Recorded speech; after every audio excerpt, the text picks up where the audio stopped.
In CI News this week, church leaders and medics urge MSPs not to legalise assisted suicide in Scotland.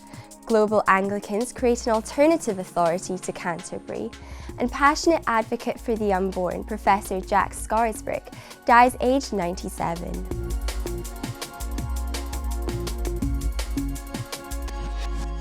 Hello and welcome to CI News on the 6th of March. I'm Anna Prodan. Senior church leaders have warned MSPs that legalising assisted suicide in Scotland risks normalising the idea that some lives are no longer worth living.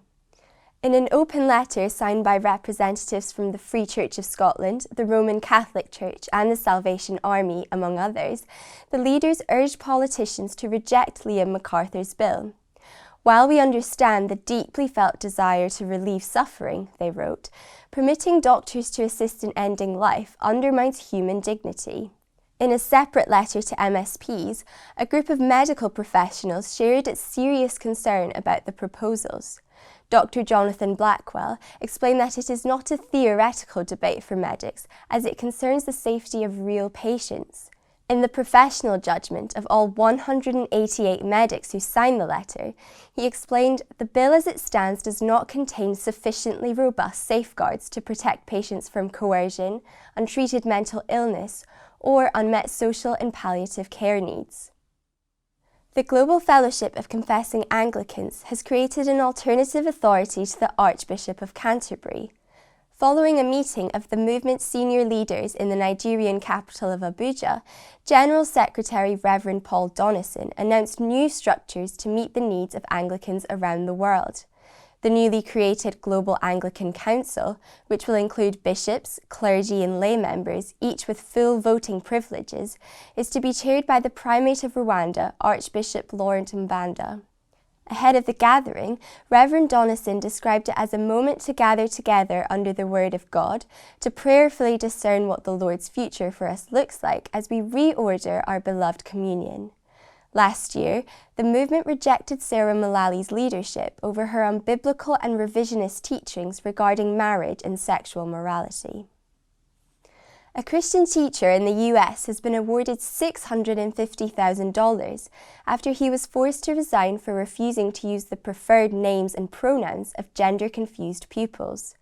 John Klug had worked as a music teacher at Brownsburg High School in Indiana for 4 years, when its corporation's new policy warned that teachers could be disciplined for using the wrong name and pronoun.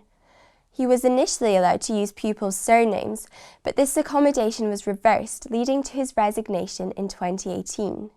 Now, as part of a settlement, the school district will pay Klug $650,000 and train its senior staff on religious liberty. Alliance Defending Freedom's David Cortman praised the common sense outcome.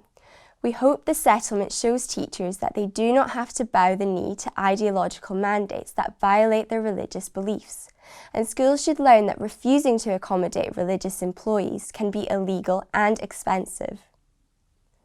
And finally, Professor Jack Scarisbrick, co-founder of the charity Life, has died aged 97.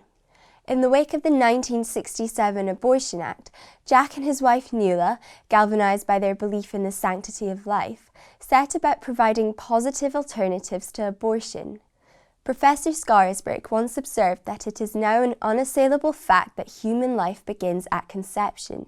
It is absurd to say that a human being becomes more human the older or bigger it is. Fellow Roman Catholic Lord Alton of Liverpool observed that in charting a path to create a coherent and effective pro-life movement, based on an insistence that the lives of a woman and her child both mattered, his late friend redefined and reshaped the arguments around what Jack called the supreme human rights question. He was a colossus of the pro-life movement.